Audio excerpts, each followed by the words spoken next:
Welcome back to the second episode of the Marketing Quacks podcast. I'm your host, Ryan Dozer, with our co-host, Daniel Lynch.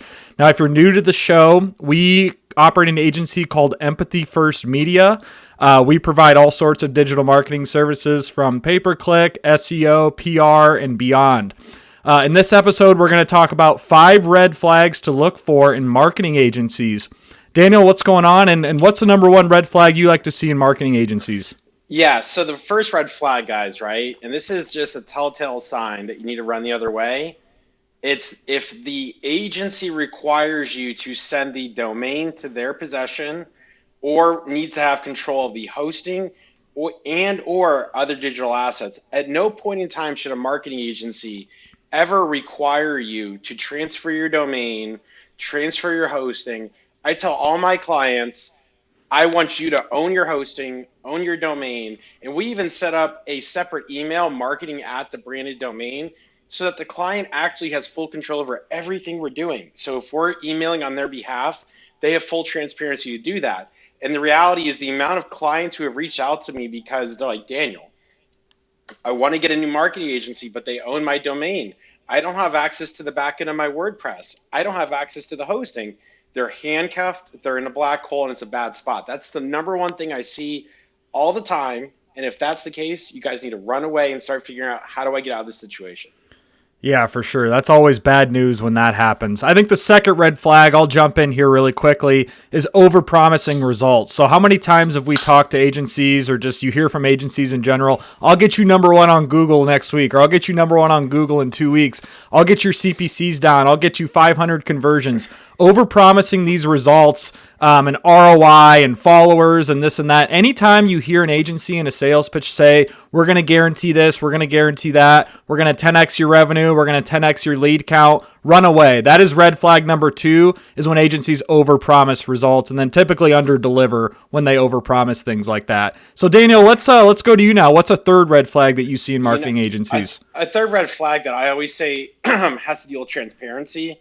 And it's that if you do not have access to your Google Analytics, your Google Search Console, that could also be on you. So you need to hold yourself accountable. Have you asked for that? Are they willing to give it to you? And more than anything, you need to realize that every marketing meeting you go to, no one's ever going to show numbers that aren't good for their narrative and or for their self-perseverance, right? We look at the economy right now, we look at where things are going. You better believe everyone's saying, hey, I can't afford to lose clients right now. So what we do at Empathy First Media is that we actually build custom analytical dashboards where, for my clients, they actually have an app on their phone. They hit a button at any given time, and then they're able to instantly access all of their metrics to look at the integrity and health of their business. When you're looking at e-commerce, if you're not looking at what's your return on ad spend, you're flying blind, right? Don't just be spending $30,000 a month on AdWords and never actually see what's converting. You may find that your e-commerce is coming from SEO and that you're paying this agency to do nothing, which is a real life scenario that we've run into. So my big red flag in summary here with that, right, is make sure you have eyes on transparency of how those numbers are being calculated, and don't just rely on only what they give you, right? Ask for the analytics and make sure it matches up with what the native platforms of Google are showing. And that way you can truly know what's going on. And that would be a green flag, is if you have all that information because your agency is trying to communicate with you. For So sure. what's the next one, Ryan? Transparency is everything, 100%. So the fourth red flag here, I would say, is legitimate testimonials or client references. So how many times have, you guys listening, or have we seen agencies where they're number one ranked on all these platforms and they have 500 reviews?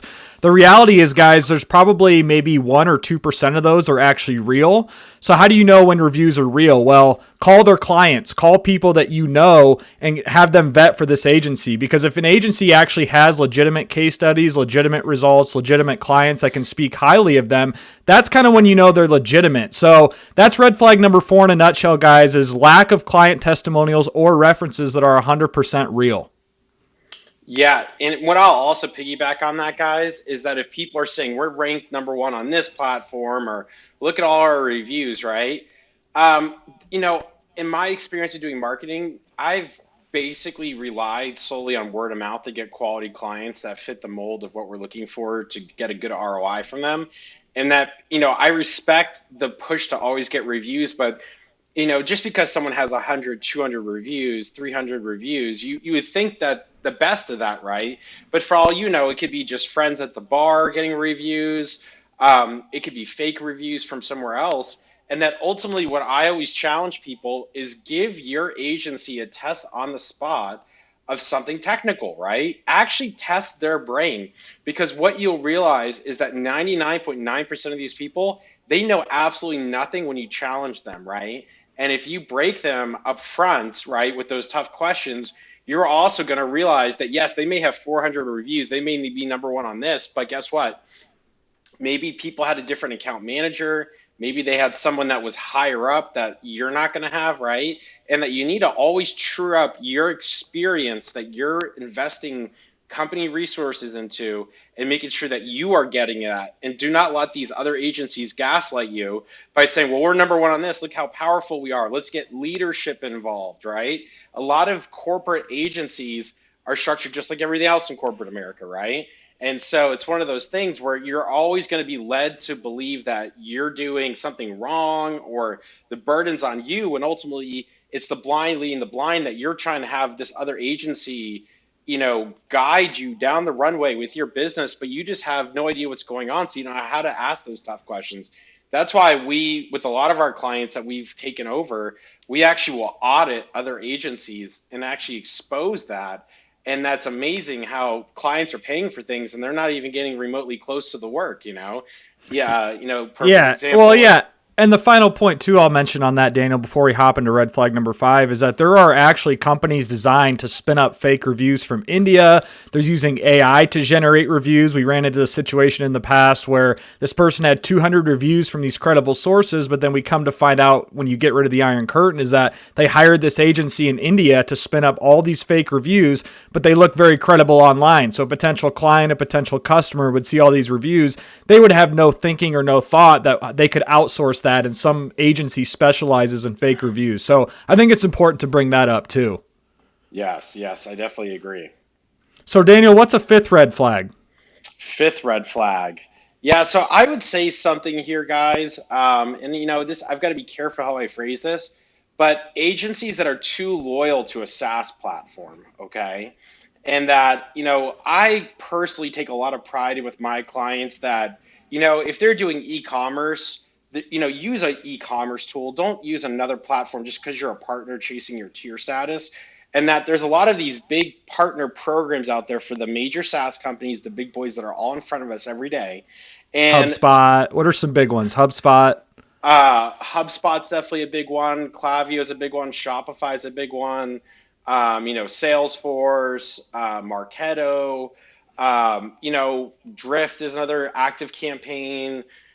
So I am a partner with a majority of those, right? With Empathy First And they're Media. all good platforms too. Most of them are. They are, right? But Yeah. what I'm getting at, right, is you want an agency that's going to pick and choose the best platform for the client, right? And what I Versus usually chase a tier status and chase an affiliate commission. yeah, so like, I've had discussions with my HubSpot rep about this, right? For example, that I personally love HubSpot. For high ticket lead gen, there's nothing better, right? But for e-commerce, I have a hard time recommending the email marketing platform for HubSpot, which is phenomenal at what it does, right? But it's $800 a month, right? And the reality is Klaviyo is $40 a month, right? So when I meet an e-commerce client that's on HubSpot, right, or another big marketing thing paying bajillions of dollars, it seems like, right? Because it also goes by contacts. And the name of the game with e-commerce is you need to have 100,000 contacts in your database, right? So, what I've seen is a lot of agencies will always refer clients because they're loyal to one platform, right? And this is controversial because I understand it from both sides. Hey, as an agency, you're trying to, make more money, build partnerships, build status, but ultimately, I feel like a lot of clients get shafted with that they're paying for things that they don't need. And that's why it's a big red flag for me that if the agency doesn't give you options, right? So I always tell my clients, I'll do whatever you want, right? I'm a partner with Yapo as well, which is a competitor to Klaviyo, right? So I play all sides of the spectrum here. Aftership, wonderment, right? I like to be a partner with everybody, right? And if I don't ever reach that huge tier status with an individual, I'm okay with that because I know that for every one of the clients that I touch in their work, that I do what I think is best functionality wise for the flow chart that we build out, and that the system needs to be well oiled, well greased, integrate properly, and some things just do it better, right? And I go back to Clavio more than anything for e-commerce as an example of this, that there's nothing that integrates with more e-commerce stuff other than Shopify, right? And that's really why Clavio and Shopify piggyback each other, or Yapo or Aftership. But if clients are not getting the right software platform for their end goal, it can have huge detrimental impacts on their revenue and profits, especially in the e-commerce space. Yeah, and I'll hop in here quick and piggyback off what you said. Daniel has sat in probably 1,000 demo calls on SaaS tools and also used, and I've been in on a lot of these too, so I can attest to that. He's also used hundreds of these SaaS tools too. So he's just not saying this out of thin air, looking on their websites and looking at their brief description or summaries or whatever other people are saying.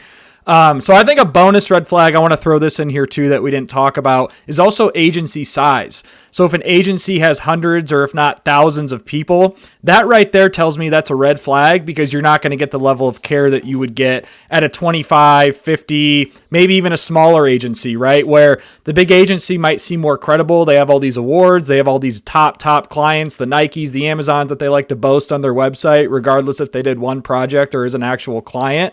But yeah, so what happens is if you're a low tier client coming in, onboarding, you're going to get the 18 to 22-year-old kid who has little education, just came out of school, is going to be your account manager. Number one, doesn't know what to look for and has no idea. But number two, doesn't know the level of detail that it takes to actually win in marketing. So I think that's another red flag that, I just thought of during this podcast episode, is that if an agency's too big, you might run or run away as well. Yeah. And I'm going to do one more bonus red flag, and it's contracts. At Empathy First Media, we don't believe in contracts.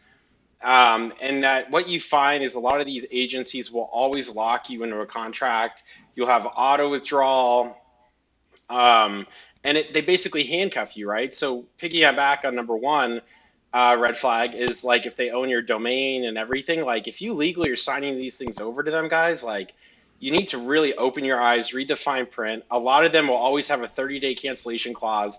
So no matter what, they're going to get you for one more month on auto draw, right? So you need to be looking, what is your opt out period? Does it auto renew? Right? That's another one. Is some of them will say you have to cancel auto renew 90 days in advance Yeah, before and it your may be contract. worth consulting an attorney too. If you're dealing with a big marketing agency and you're getting into contracts, like you said, the 30-day, cancellation clause. Well, that 30-day cancellation clause can cost you 10 or 15 grand, where this agency's not caring anymore because you're leaving as a client. So it may be worth consulting an attorney as well. And that 30-day period, in my experience, they don't do anything. They do the bare minimum. If anything, they might destroy something, and that you're basically just giving them free money. And I don't really like that approach to business. And I think as we enter the recession, what I'm kind of excited about more than Well, anything, we're Ryan, in the recession too, so let's yeah, point that out. Yeah, is the great awakening, right? yeah. And the great enlightenment. And no enlightenment in life comes without pain and suffering. That's just the human experience. But what I think is going to come is that more people are going to realize that everyone in society, whether they be a doctor, engineer, have some college degree, some paper accolade, that's a great paperweight, right?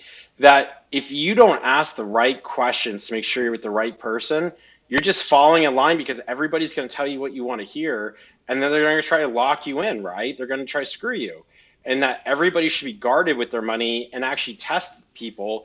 And if you don't know to ask the right questions, then maybe what you need is a quarterback, a third party that can come in there and help ask those questions for you and audit that other agency and make sure they're the real deal and call them out on the bullshit before that bullshit can potentially impact your livelihood and that of your employees and staff. And so contracts, is just red flag that if that contract is just rock solid and they're just locking you in, just keep in mind there's plenty of other options. Okay.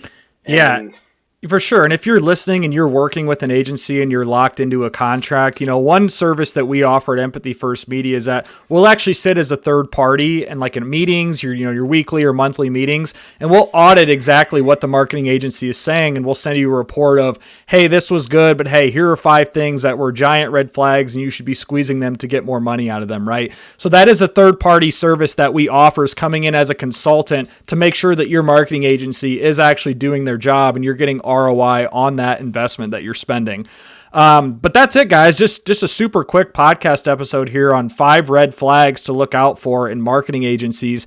Daniel, do you have any closing remarks on this one? Yeah, I think people just need to make sure that they do their due diligence and always assume the scientific theory, which is, are you considering the null hypothesis? And what data are you using to think that this is the best decision for your business? Because it's very strategic that as the economy retracts and liquidity is sucked out, that you have someone who actually cares and that you're not just throwing your money to someone who's lying to you. Yeah, for sure. Well, I'll leave it on that note. Thanks again, guys, for listening to the Marketing Quacks podcast. We hope to see you tune in again in the near future for more episodes. Thanks for listening.